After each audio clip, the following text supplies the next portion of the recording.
Hello and welcome to tonight's Bruin Family Insights virtual discussion, brought to you by UCLA Parent and Family Programs.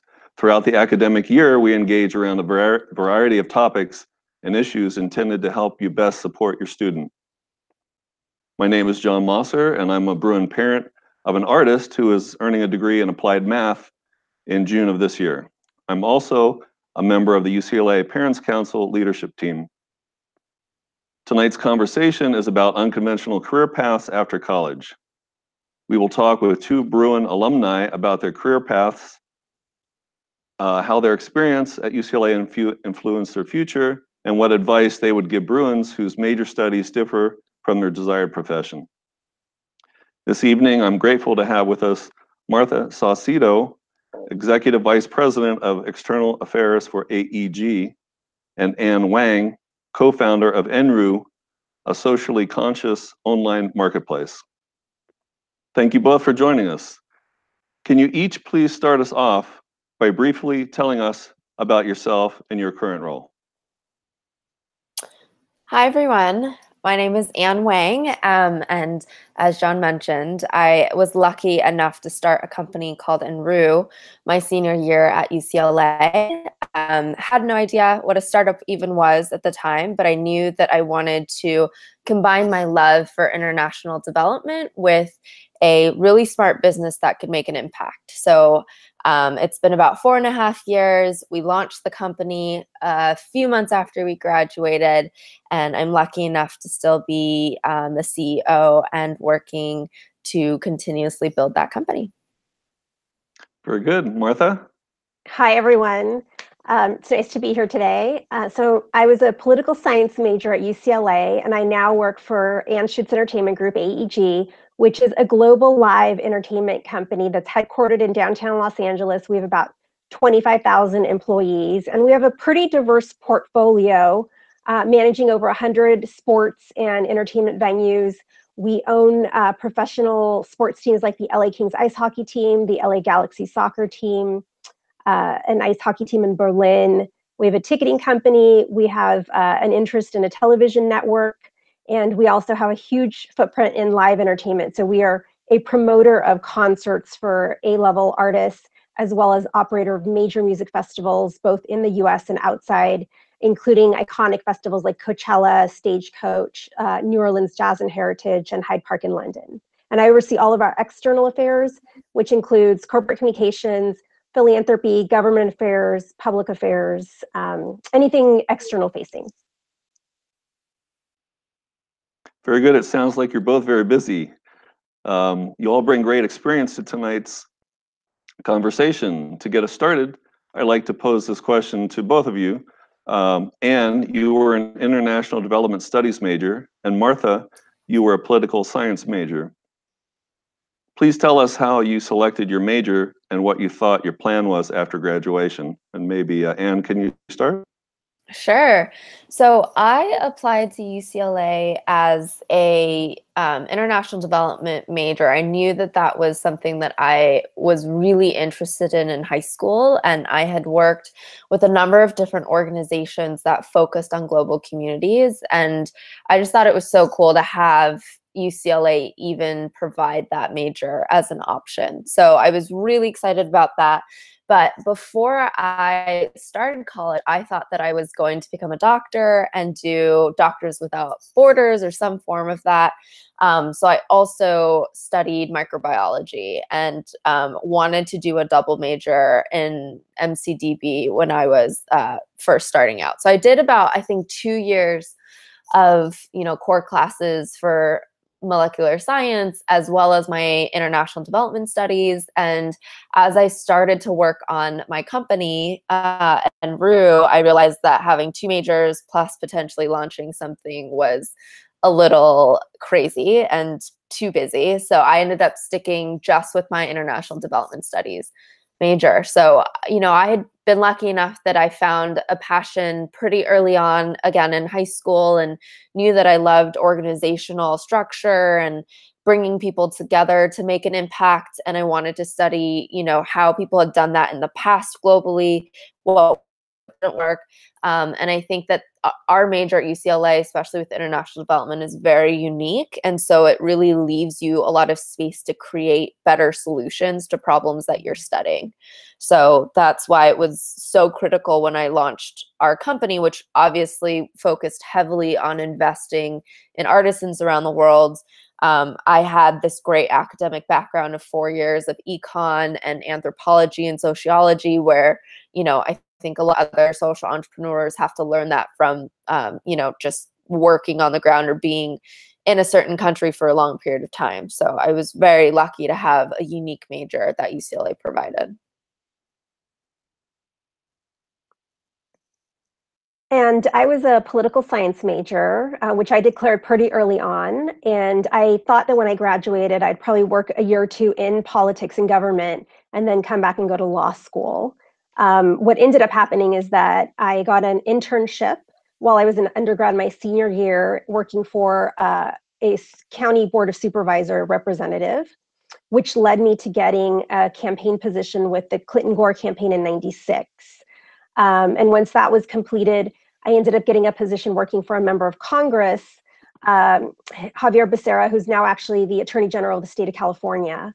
And I chose to work in his district office in Los Angeles instead of moving to DC, because I had envisioned my long-term future really being in Los Angeles. And I felt that the professional network that I wanted to develop really needed to be here if that's where I wanted my career to be long-term, which ended up working out in a very beneficial manner for me.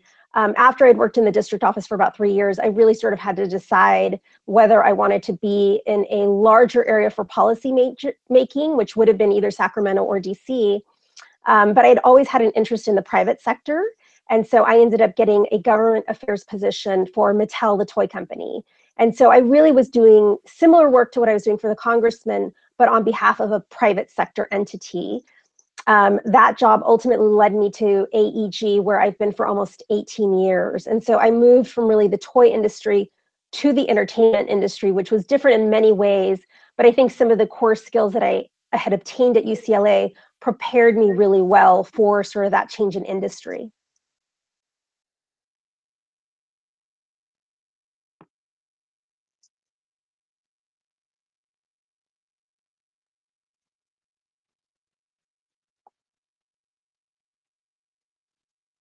Oh, John, I think you're on mute.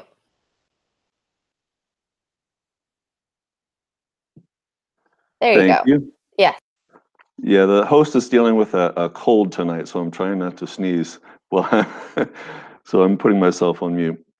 So I think we'll move on to a couple questions that came in from the audience. What made you decide to step out of the box and go for a different career or profession? This question's from Ragu M. Either of you, if Anne, you'd like to comment? So I had two paths kind of lined up my senior year. I had been applying and getting a few jobs in DC that would be a little bit more on the traditional nonprofit or NGO side of impact or of international work. And although I love that, and I do wish that at some point in my life I can experience that aspect of social impact globally, I knew at the time that I wasn't quite ready for a government job or a nonprofit job or even joining a social enterprise at that time. So I had a really entrepreneurial family. I had always been taught to think way outside of the box and be a little bit risky and really find problems that I could build solutions for. So it wasn't too difficult for me to take a leap and say, hey, those jobs will always be there if I want to go back to that specific sphere. But never will I have a chance to really be an entrepreneur again, because I didn't have, kids or a mortgage or really any responsibility except for to learn. And I really thought about starting a company and tech and entrepreneurship as almost a, faux grad school. I knew that I would learn really quickly and I would make a lot of mistakes really quickly. And I wasn't too afraid of the consequences. And I think in retrospect, it was absolutely the right decision. I learned so much so quickly, built a work and really learned much more than I think I ever would have if I took, a typical 9 to 5 or if I went to grad school. And so the decision, I think, was a little bit easier for me than maybe some of my peers, but I don't regret it in any way. And I definitely recommend any and all students to really look at the passions that they accumulate in college, if it's academic or if it's in your day-to-day or if it's, in your quote unquote hobbies, because I think that those are really good markers for what you should look for in a career. And the dream job is always taking what makes you incredibly passionate, pairing it with an opportunity to work, on it as a career. And I think that that also provides a lot more success in the long term.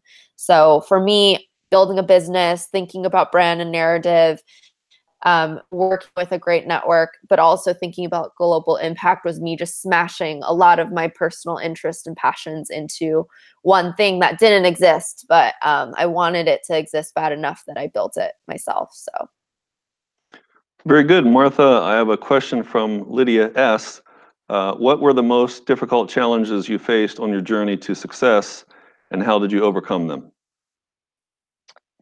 I feel very fortunate that UCLA prepared me really well for the workplace environment, meaning I work for a company that's pretty diverse. So on any given day, I can go from a real estate development entitlement issue that's very technical to issues around our corporate reputation and branding, to dealing with, how to establish a charitable foundation. And so what really has allowed me to transition, not just within my own sort of industry, sort of dealing cross industries, but also when I started at AEG almost 18 years ago, we were in a lot of ways a startup, and we are now a global corporation. What also allowed me to grow with the company, I think, are those skills which I gained at UCLA, which really were focused around sort of 3 areas. 1, it's the critical thinking skills that you develop. 2, it's the analytical skills. And 3, it's you really learning how to communicate in an articulate manner, all of those pieces. And I think that sort of nimbleness that I had from the university experience allowed me to move fairly seamlessly amongst these different industries within one organization.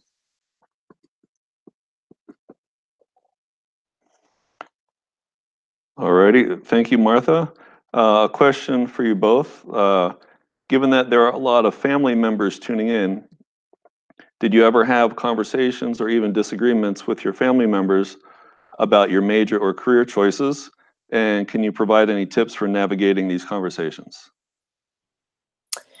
So this question is a little bit out of my experiences because my parents were very, very open and always gave us a lot of freedom to pick what we wanted to study.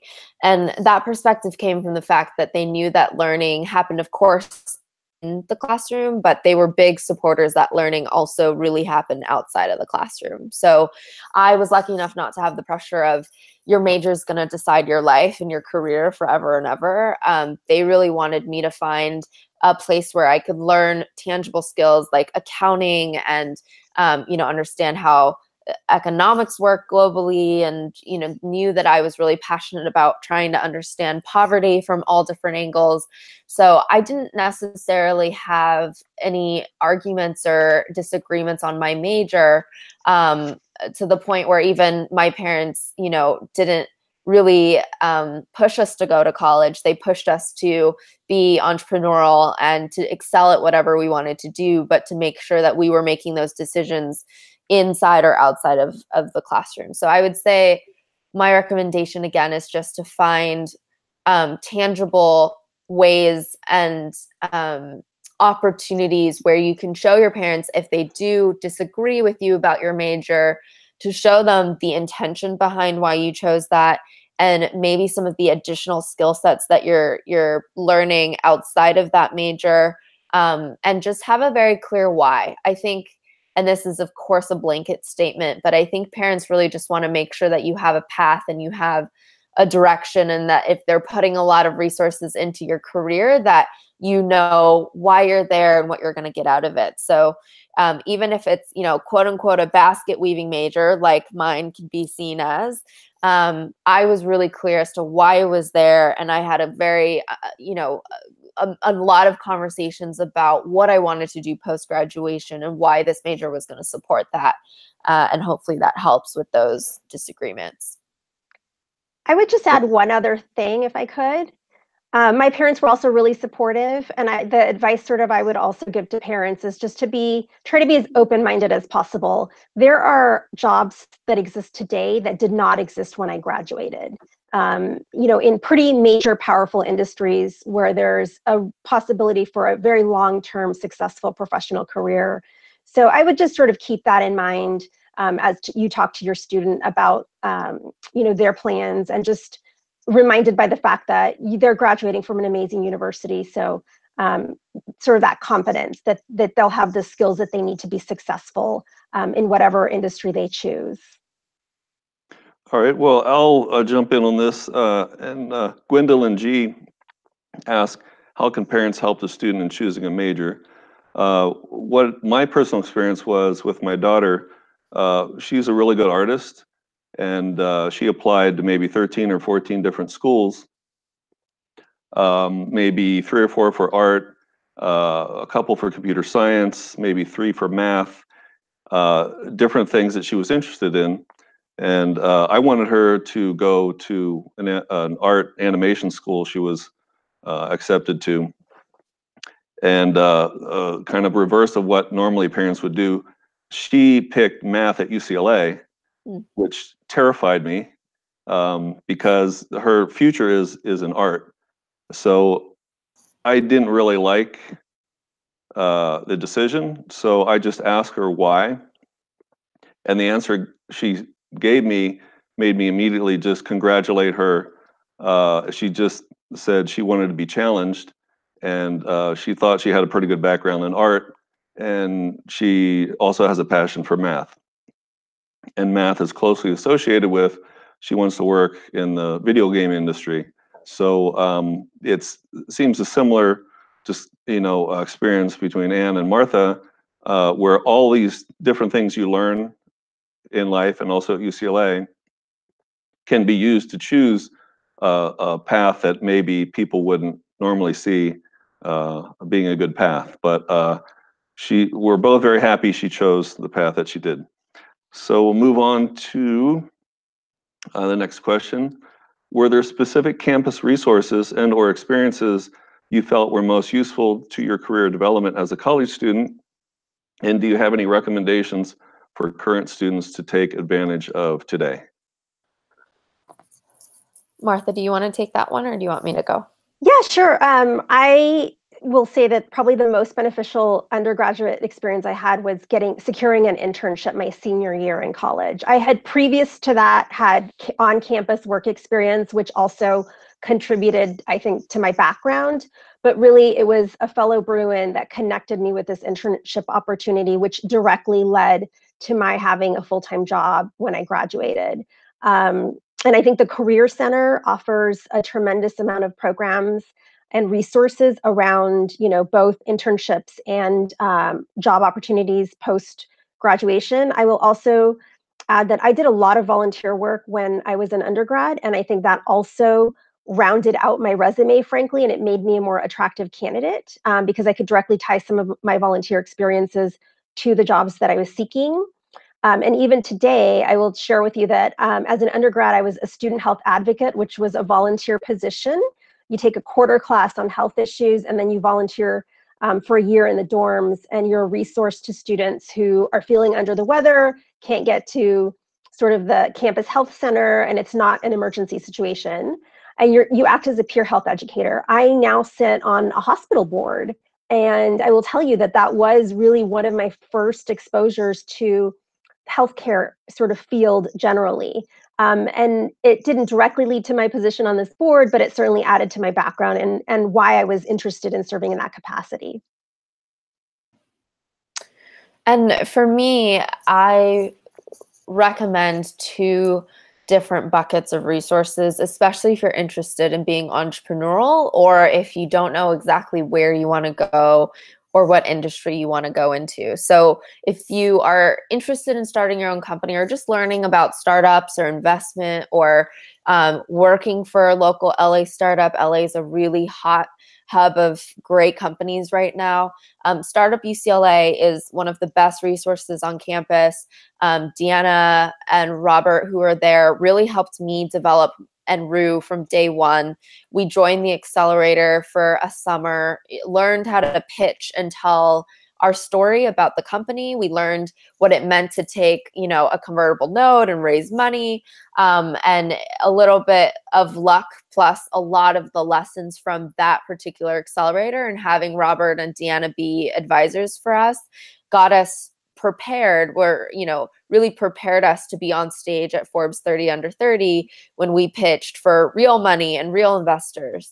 So I always say that without those resources at UCLA, we would have never, ever been prepared enough to compete or to go and actually raise money and launch our company. So that's one great resource for entrepreneurs.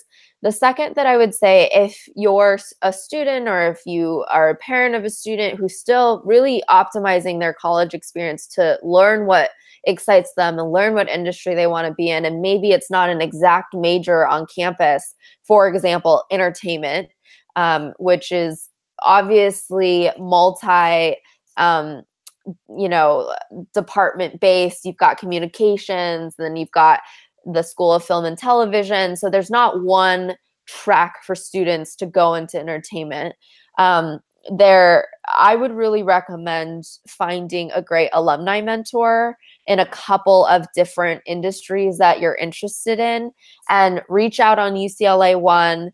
Go on there, sign up to get a mentor, do your research of, maybe 5 amazing UCLA alumni that are at Netflix or Hulu or whatever it is, or if you're interested in music, and just reach out. You'll be so surprised to see how many Bruins are excited to talk to current students and graduating students or young alumni, and they can be huge opportunity and doors for you to get access to that first internship or just get insight into what their day-to-day looks like, because maybe you find out really quickly that you don't want to do that job, and it's not as interesting as it looks from the outside. So I think UCLA alumni is just a huge resource that's undertapped. And the last piece I'll just say is, the alumni board at UCLA is working on building advisory cabinets. So bringing in some of the best alumni from these nebulous industries like entertainment or startup or tech, and creating a council that advises not only students, but also young alumni on how to get into that industry, bringing resources to campus, opening up network and introductions and internships and job opportunities. So I think that there are more than ever, especially when I think we were both there at UCLA, access to people and access to industries that don't have a one track or a one major to support it. So Martha, would you like to add anything? I would just emphasize UCLA One as a resource. So for those that are unfamiliar, it is essentially a LinkedIn for the UCLA community. And alumni such as myself voluntarily opt in to be part of the network. So students should really not be sort of apprehensive about reaching out to alumni through that network, because it's alumni who have said, we want to be of assistance to you as an undergraduate student. And I've had students contact me for informational interviews about my industry. The entertainment industry is notoriously difficult to break into. And the reality is, even through the UCLA One network, students have access to thousands of alumni who are working in some of the most prominent companies in the city and really throughout the world. So it's a wonderful resource for them if they haven't been accessed it yet. Alrighty. Here's a question from Stephanie F. How much did UCLA Career Services help with the discovery of these unique opportunities? And also, Rachel F. asked, how are students made aware of these paths? Martha, do you have any input on that? Yeah, I mean, there's so many resources. It's everything from, the Alumni Association is involved with and helps put together industry nights. So if you are interested in learning about the entertainment industry or philanthropic industry, these events take place throughout the year. If you are interested in learning about a different industry than you're in, I would encourage UCLA One as a resource because even though you may not be majoring in it, it's a way to try to get a little bit more information as to what it's like to work in the industry and whether you would like to be there or not. Those are some initial thoughts. Alrighty, I have a question from Julie S. Do either of you have any career do-over moments?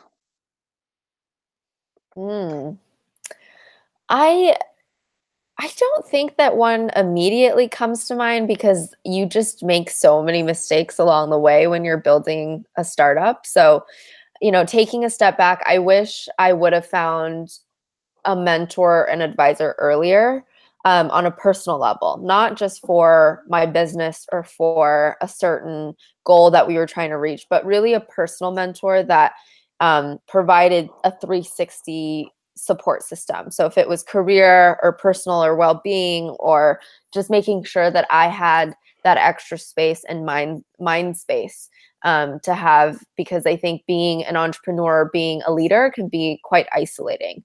So either an advisor or a group of support that allowed me to get perspective on not only my career, but really my life and my goals and all of that good stuff.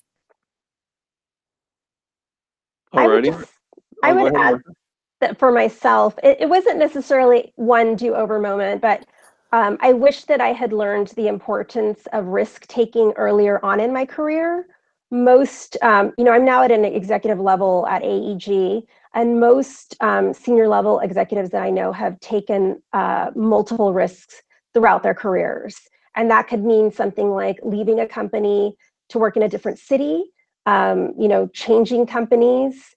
It can mean a lot of different things. It can mean going into a different department that you sort of weren't conventionally tracked for. So I think that's the one thing I wish I had learned a little bit earlier in my career. And I think at the practical level, when you talk about the Alumni Association and the resources that it provides, there's also the people resources. I mean, they offer a ton of networking opportunities in your industry for young alumni, for, everyone sort of that is an alumni. There's also regional groups. So when you talk about building your support networks, not just in your industry, but just a support network generally as you're growing within your career path, there's a lot of opportunities for connections within sort of the Bruin family. Alrighty, another question from the audience. Julie S. asks, have you had significant mentors? So sorry, Go ahead. For it, Martha. Go for it. I get this question asked a lot, and I have an unconventional answer in that I have never had one mentor. But I will always say that I sort of look at when I meet people throughout my career, almost every single person that I've worked with, I've learned something from them. And so I feel like that general orientation towards like, what can I learn from this person? What is this person teaching me? And sometimes it's like what not to do, but most of the times it's helpful things that will help you sort of move it along, whether it's developing, interpersonal relationships within your own organizational structure or technical aspects of your job. So my perspective is I've never had one mentor, but I sort of treat everyone as an indirect mentor. Alrighty. Let's see. We'll go to a question from Lynn F. What resources are available for graduating students who don't really know what they want to pursue?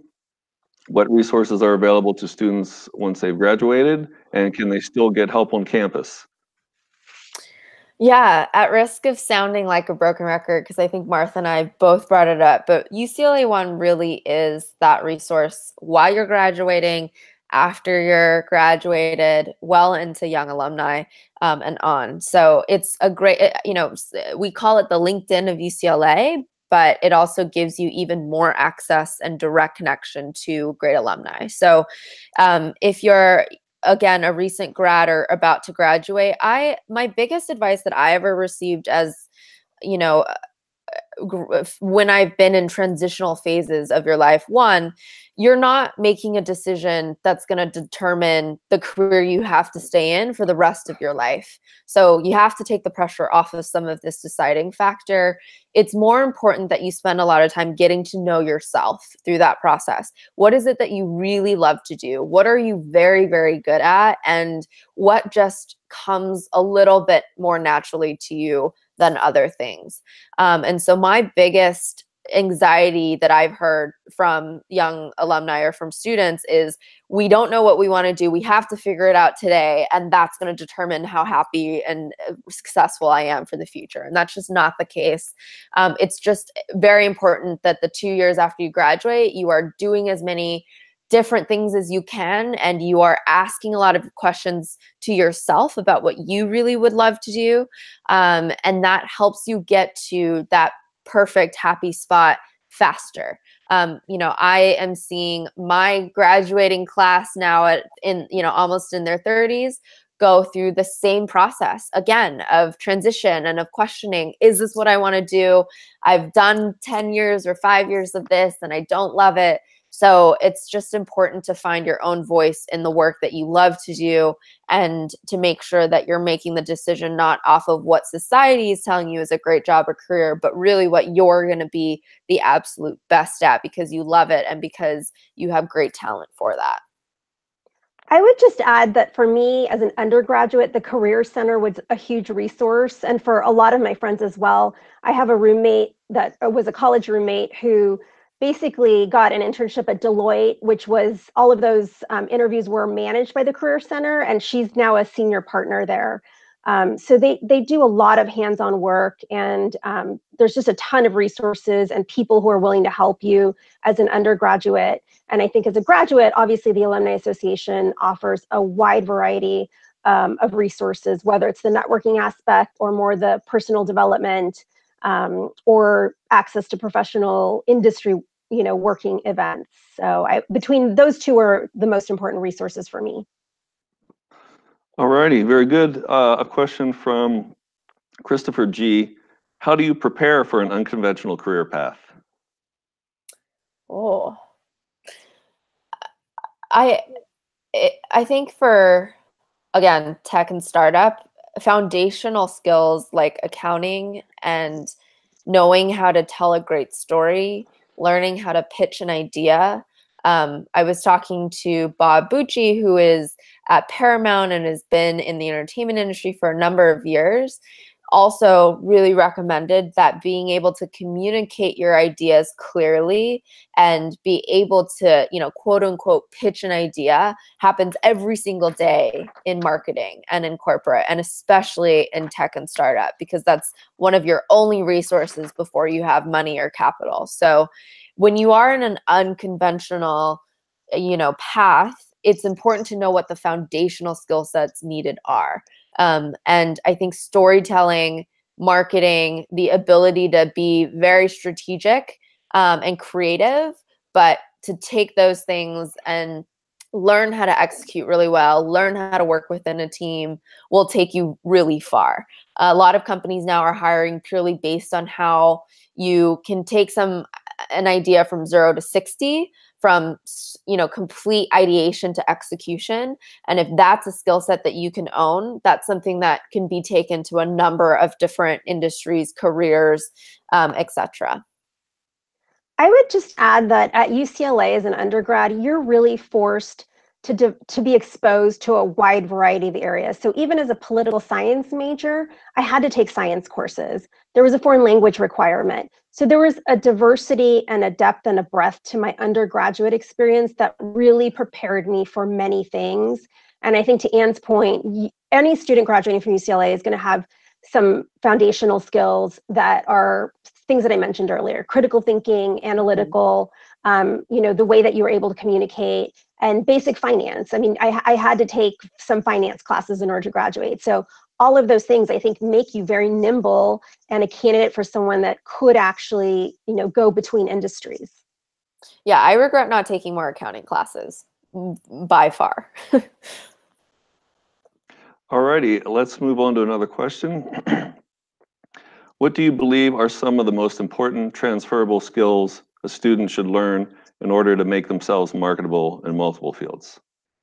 Well, I think we kind of answered that with the previous question, but it's, again, just so important to talk to people who are in that field that are maybe a few years ahead of you or, 10 years ahead of you, so that you can ask them that question, because it does vary, and sometimes you'd be surprised how nuanced those skill sets are. So again, if you want to be a founder, if you want to be in tech, accounting is super important. You just learn a lot faster how to deal with numbers, critical thinking, pitching, communication, writing.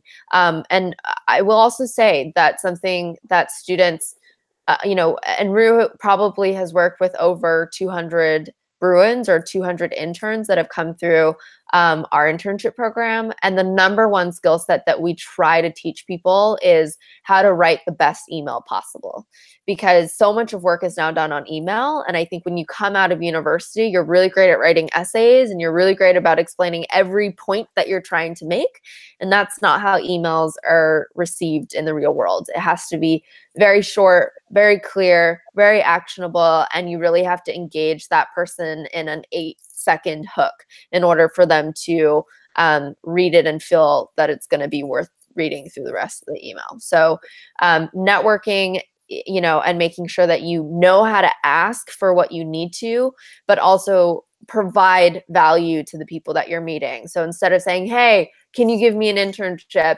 Provide them with the relationship where you're curious, you're asking great questions, you're showing that you have a very specific skill set that can provide value for what they're doing, and that you can listen and learn very well.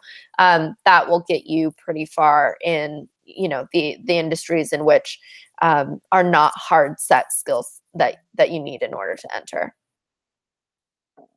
Martha, anything to add to that? Honestly, I think Anne gave a great response. The one thing that I'll emphasize, she mentioned at the very end, which isn't something that students are always taught or people are taught, but it's having a sense of curiosity and a willingness to learn.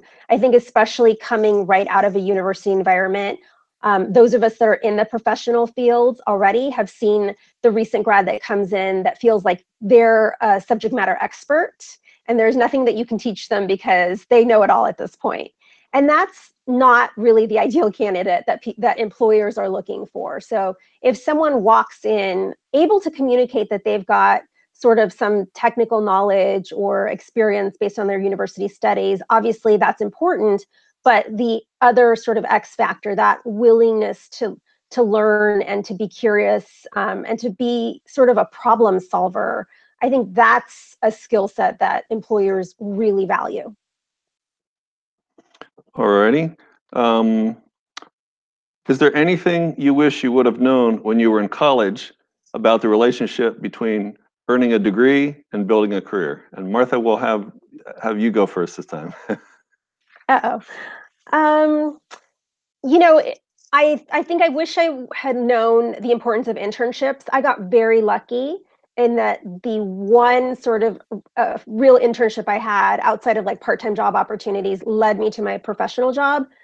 There are certain industries like the entertainment industry, which are so competitive that we are seeing candidates who are graduating from college with multiple internship experiences.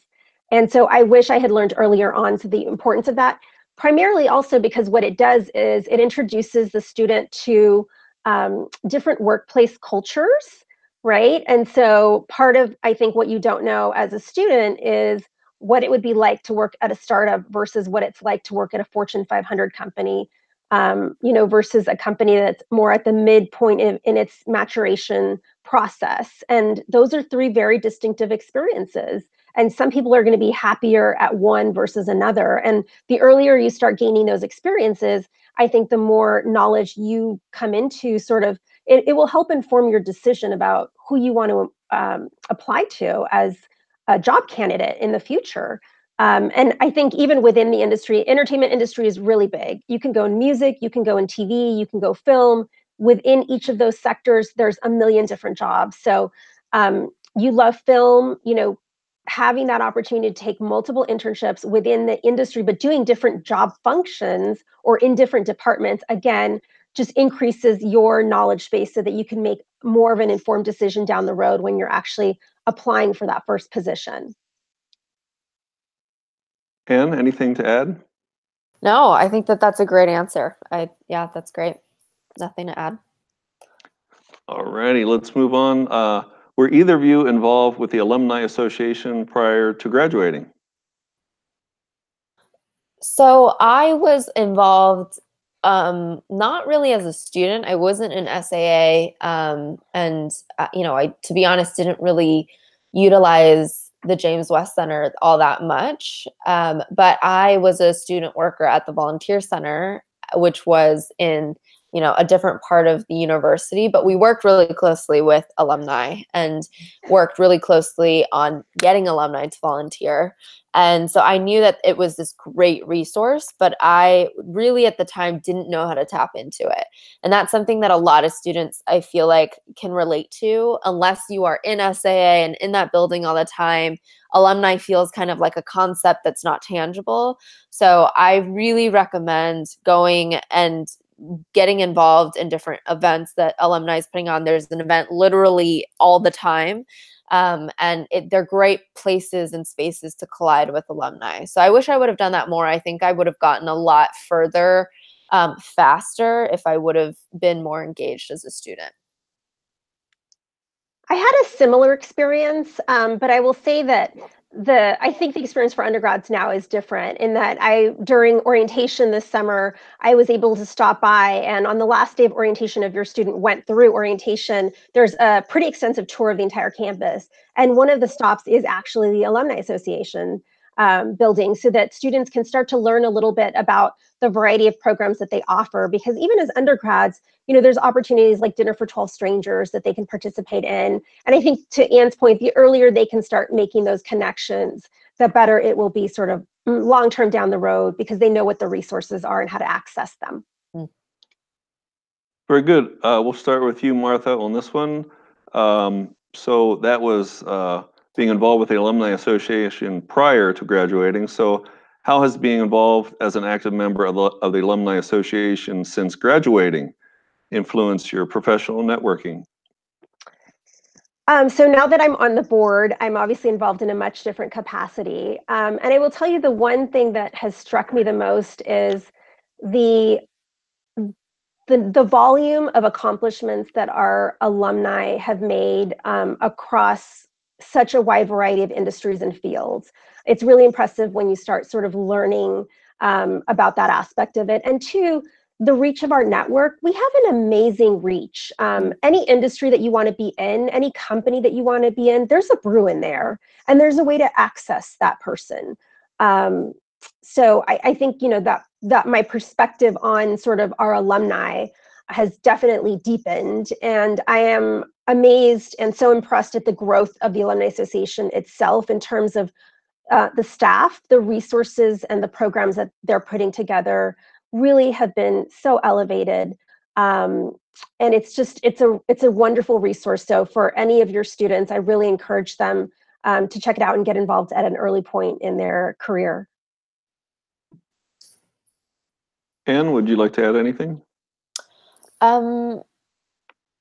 Yeah, I again have been lucky enough to see UCLA from a staff perspective. I, was involved in being a student worker for 3 years at UCLA. And then right after I graduated, I actually joined the scholarships team again in external affairs and got to see a very different part of campus. So now on the alumni board, it's great to, again, get that bird's eye view of what the university is doing, but to also take all of my experiences as a student, all of my experiences as a startup that's hiring a lot of Bruins, and really being a young alumni and bringing that together and saying, hey, there's a new generation of how students are thinking about alumni, thinking about the Alumni Association membership. How do we also bring in a new wave of resources and change the narrative of what alumni are able to do with UCLA, or all the different activities that we can do with UCLA? So it's been so rewarding to be a part of actually impacting how the Alumni Association is working and how we are bringing in different people back into campus. I have a really good friend of mine who has been at Universal Music Group for X years since graduating at UCLA, and he had never set foot back on campus, and he had never been asked back to speak, and he had loved his experience here at UCLA, but just never engaged after. Yeah, he was being asked quite a bit to speak and talk about his music career over at USC. So being a part of the alumni board, I was, really able to bring him into working directly with students. And now he's on campus all the time and mentors all of these great students that also bring him quite a bit of value in the startup that he's building. So it's been great. It's definitely, we're really lucky to sit on the board and be able to make direct impact that way. Very good. And another question from the audience, Julie S. asks, what do you see yourself doing 5 years from now? Martha, do you want to take that one? Sure. I love the company that I work for, and I love what I do, in large part because part of my role involves giving back to the community. We have a pretty extensive philanthropic program, and so I think I will always be involved in community issues in one way or the other, also in government affairs. I would love to serve on a private corporate board. I feel that there's not as many individuals, especially women and people of color, that get appointed to those boards. And so I'm very sort of focused on that aspect, which would be additive to, a full-time job. But I serve on a number of charitable boards, and it's been a great experience. And it's another way that you can sort of also diversify. By the way, for your undergraduate students that graduate, a lot of people think that board service only happens sort of later in your career. And I will share with you that I work with a wide variety of nonprofit organizations, some national in scope, some smaller and more grassroots, that are always looking for individuals to serve on their boards. And I would encourage your undergrads to really think about it at some point. The smaller organizations, having the participation of someone who graduated from UCLA with a degree in finance or whatever it is, it's really valuable to them. And I think that board experience also develops your experience and your talent in a different way than potentially, your day-to-day job as a subject matter expert in X, Y, or Z. So I would sort of also encourage that. But I'm definitely hopeful that one day I will be on some sort of private corporate board.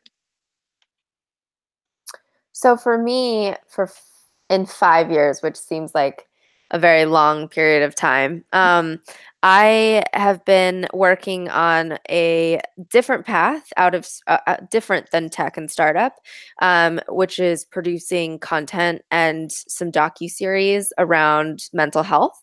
So I've been really passionate about taking what I've learned in tech and startup, which how do you build a great brand and move people to action, and really think about how do we tell better stories to move people to positive action. So hopefully in 5 years, I will be able to really work on projects that represent that and have my own sphere in the entertainment/production space, and be able to just work with great content, create great content, but also make sure that that content is driving direct actions and building brands from that content. So I'm taking what I've learned in startup, putting it into a different field, which right now looks like entertainment, creating great stories, but then bringing that tech and building a company back into that cycle. So transition times as always. And I have no idea if that's exactly what I'll be doing, but hopefully I will still be able to just build great stories and get people excited about a positive impact. Very good. Question for Martha. Your role with AEG combines a number of fields that might not be considered related at first glance. What steps did you take to learn about the areas that weren't as familiar to you? The interesting thing as I think about the question is the fact that there aren't a lot of overlap sometimes in the industries that we do business in. So the live event production business is very different than the real estate development business that we're in. And I really have to be versed in both of them. So, but I honestly can tell you that the foundational skills that we discussed earlier are what allows me to be able to understand different industries without really having to like do a lot of extensive work, because you're processing information. The two sort of skills that I didn't mention outside of the foundational critical thinking analytical skills are being a problem solver and knowing how to access resources. So those two things really sort of help put the sort of thread the entire needle through. And I'll give you sort of one quick example. At AEG, I started the Women's Leadership Council, and I'm one of two women that are on our executive committee for the entire company. So it's our senior leadership team. And in an effort to try to improve those numbers, I co-founded a Women's Leadership Council at AEG. A lot of what we ended up dealing with are really in the human resources area, of which I don't have a professional or technical background, but I knew how to access resources. So it's who is in your network that is a subject matter expert, identifying them quickly, knowing what questions to ask them, and then figuring out a solution to the problem that you're trying to solve. And that's really what I did. And again, that's a combination of skills that I learned as an undergrad, combined with some life skills. I'll give you just one last example. I got appointed to a hospital board, and the board essentially oversees the operations of the hospital in terms of like the staff, the medical. Healthcare is one of the most highly regulated industries in California and probably in the entire country. It's a very technical field. And as a board member, you're processing a lot of information at board meetings, and you're having to make recommendations and decisions around it. And it's the same thing. I was not a healthcare subject matter expert, but it's a combination of, preparing for the meetings. I sometimes access resources to better understand a topic, but it's being able to like read the information that you're provided with in a way that you can synthesize it, make sense of it, and then contribute intelligently to those conversations around policy issues that impact the operations of the hospital and the financial success of it. So that's how I'd answer that question. Very good. Anne, a question for you. How did you know you wanted to start your own company, and what did it take to make that happen? Can you provide any advice for budding entrepreneurs? Sure. I didn't necessarily know that I wanted to be an entrepreneur or start a company. Similar to what Martha was just saying, I saw a problem that I felt like there wasn't a solution to, but I was excited enough to try to find a solution. So for any entrepreneur or to be entrepreneur, it's important not to start a company just because you want to be an entrepreneur. Most of the time that doesn't work.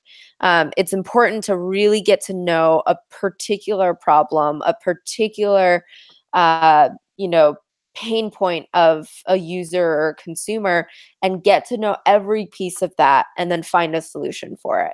If you've really figured that out, in tech, it's called product market fit. If you find a problem and you build a product and it really works, then it's considered product market fit. And that is the number one most important thing you need to have in a company that's going to eventually raise money or scale or just find a great audience of consumers for. So I didn't know that I wanted to start a company. I knew that there were a lot of people like me that wanted to buy and support amazing goods from around the world. And if you've traveled ever, you know that there's amazing crafts out there, but there isn't really a way to scale that or access that from your own computer. So that was my number one advice. And I still stick to that for serial entrepreneurs, people who want to do it again. And so, yeah, I think that that's important. Again, I didn't really even understand what raising money was. I didn't understand what tech was. So I read every book I could get my hand on. I talked to every single person that even knew what startup meant and told them our story, and just did my best to ask a lot of very smart questions to people and did a lot of research about them so I could ask them very specific questions, and then went to every conference and every event I could get a free ticket to. And either I volunteered and signed VIPs in, or I was just in every room I could possibly be. And that's how we developed our relationships. That's how we developed our understanding of tech. And man, some great panels, great speakers really changed the game of how you understand, how to build a company. Very good. So we're getting close to the end. So if you both could give a brief answer to this question, Martha, we'll start with you. Could you share one key piece of information you feel a parent or family member should take away from this discussion? Gosh, that's actually a hard question. We talked about a lot of things. I hope that they walk away at least feeling a level of confidence that UCLA has the resources available that the student will need to be successful, whether it's in their chosen career path or a different career path that they choose down the road. That there is a wealth of alumni who are ready and prepared to be resources to their students, and a really highly professional administrative staff and faculty that exist also really focused on their students' success. So that's what I hope that they walk away feeling.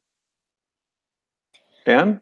My recommendation, and I think the theme that we've talked a lot about today, is spending a lot of time being curious. And that's not only about your career, but about yourself, and making sure that you really know your own North Star as a student or as a young alumni, and that you worry a little less about what everyone else is doing or what society is expecting of you, and spend a lot more time understanding your skill set, building up your own skill set, your own voice, and what you can bring to other people, because that is going to be the number one resource you take to your career, no matter what career it is.